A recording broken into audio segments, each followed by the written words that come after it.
They did it again! Marvel What If just continues going strong with every single episode. This episode was so devastating and depressing, but in a good way, but also not in a good way, because just the feelings and emotions you go through in this episode are insane, and I loved it so much because of course this is the Doctor Strange episode. This is Marvel Studios' What If episode 4, aka what if Doctor Strange lost his heart instead of his hands. And oh boy, he did. And oh, this was such a crazy episode.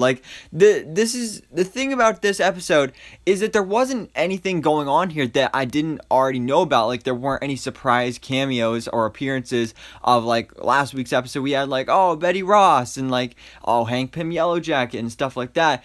There wasn't any big surprises in this episode, but just the journey we went through was so emotional. I loved every single part of it. It was just so good. And the ending, oh boy, we're going to be talking about that ending along with every single thing that went on in this episode. So of course, spoiler warning, if you've not yet seen Marvel Studios What If episode 4, we're going to be breaking it down, and let's get into it. So this episode starts off with, of course, Dr. Stephen Strange with that iconic car accident that led to him breaking his hands and getting all those injuries and stuff, leading to him then not being able to do his doctor things and going on to find Kamar-Taj and become Doctor Strange and all that good stuff. But this time, instead, Christine Palmer is actually in the car with him. Christine, of course, being his love interest from the first Doctor Strange movie. We're going to be seeing her return in the sequel, Doctor Strange in the Multiverse of Madness.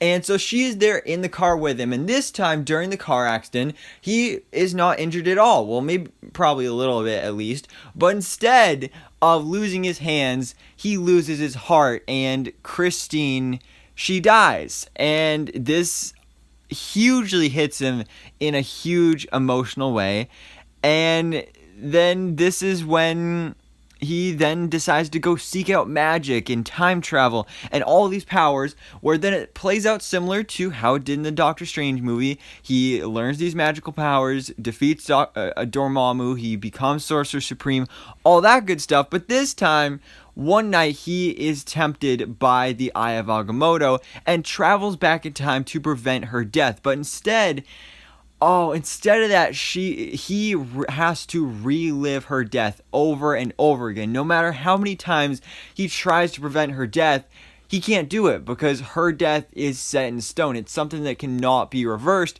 at least with the powers that he has at this point in time. And the Ancient One even shows up and warns him, you can't do this, and if you do, things are going to go very, very badly. But he doesn't care. His emotions overwhelmed him, and he still decided to go after this anyway. And this is when he sets off on his journey looking for the lost library of Cagliostro.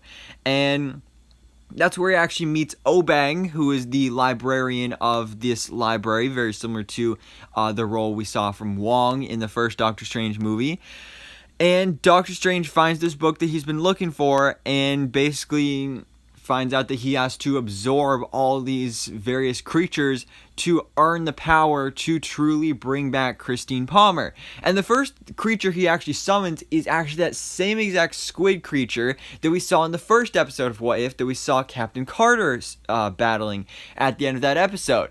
And this is the creature that a lot of us have been theorizing could possibly be Shuma Gorath, who in the comics is a giant multiversal squid conqueror and has been rumored to be the main villain of Doctor Strange in the Multiverse of Madness. So I think that'd be pretty cool if they were setting up that character here in these two What If episodes. I mean, just appearing in the first episode, we were already thinking of that, but now appearing especially in this Doctor Strange episode, it can't be a coincidence. So anyway, he summons this creature and he's not able to absorb it, so that doesn't work. But then he decides to go small. So he starts off, he absorbs a gnome, then there's this cool shadow dragon, a 3-headed goat, and he just absorbs all of their powers, all of these various creatures, and he just gets this insane amount of power.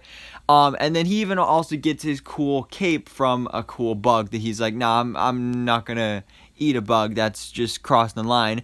But now he's just immensely powerful, and creature after creature, he's absorbing their power. Even that squid, he brings that back at the end, and he absorbs Shuma Gorath, or again, could just be some random squid, but I'm thinking it is probably Shuma Gorath.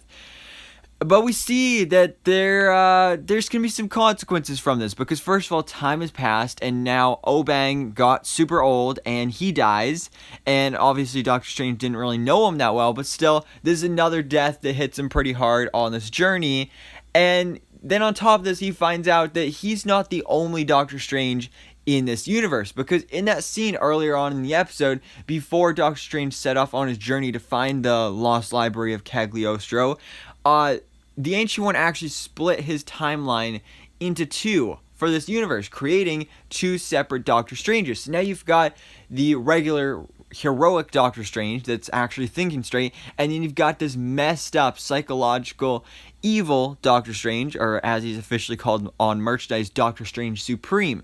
So then, of course, we do get a cool battle between these two characters, because you have Doctor Strange Supreme saying that the only way that they can save Christine is if they combine their powers, because again, it is the same person just split up into two separate entities, so they're not at full power capacity until they're both in one body. So that's what Doctor Strange Supreme wants to happen here. Regular Doctor Strange is like, no way, Jose. So they get this cool battle going on here, and I it was visually so cool to see. Like, it's awesome to see the Doctor Strange effects in movies, but to see it here in animation is just on like a whole nother level, because as always, like, there's so much more that you can do with animation. Like, there's less limits that you have. So I love seeing this battle here in this episode.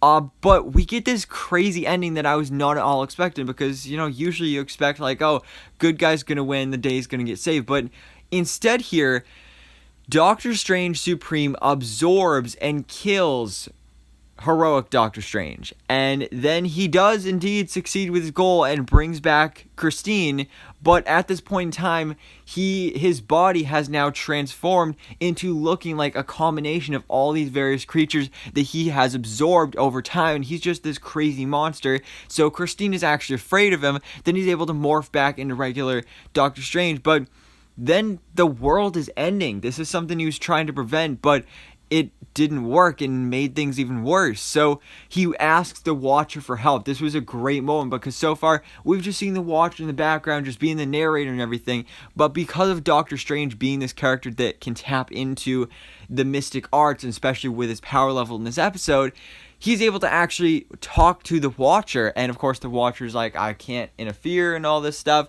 so he doesn't, and then not only does Doctor Strange lose Christine once again, but the whole world, the whole universe dies. And wow, that's just so sad. I mean, he spent centuries working towards this goal of bringing back Christine Palmer, and once he finally does, you find out that it was basically all for nothing. It was all pointless, and now he's got nothing left. But yeah, so now Doctor Strange Supreme is literally just floating out there on his own in the middle of space and time, and that's just it. Again, just such a tragic story, and I love seeing it so much. And just like as we know with Chadwick Boseman, how he recorded, I think 3 or 4 other episodes for this season, we do know that Doctor Strange Supreme is going to be returning as well, because we actually saw in one of the trailers a meeting between Captain Carter and Doctor Strange Supreme. So I'm definitely really excited to see this character return, because this is not a good character. I mean, he's an evil, corrupted character, but still, he's a very complex character that probably could be turned around and maybe redeemed by the end of this. We know we're getting a whole team up that's going to be known as the Guardians of the Multiverse at some point towards the end of the season. So that's going to be really cool to see if he joins this team and how this is going to go from here, because this was a great episode. I really did enjoy it, and it was amazing. I mean, I absolutely loved it. I feel like if I were to rank the episodes of What If so far, this would probably be in second place, because still, I think the Chadwick Boseman T'Challa Star-Lord episode is definitely the best. But this would probably be in second place. Third being then the murder mystery episode from last week, and then finally, in last place would be Captain Carter. Still love that episode, but compared to the others, just nowhere near this level, because wow, this It's just so good. I absolutely loved it. It was so amazing. The story, the loss, the tragedy, just the character is so interesting, and I love seeing it unfold in this episode. And again, I can't wait to see this character return in the future of What If.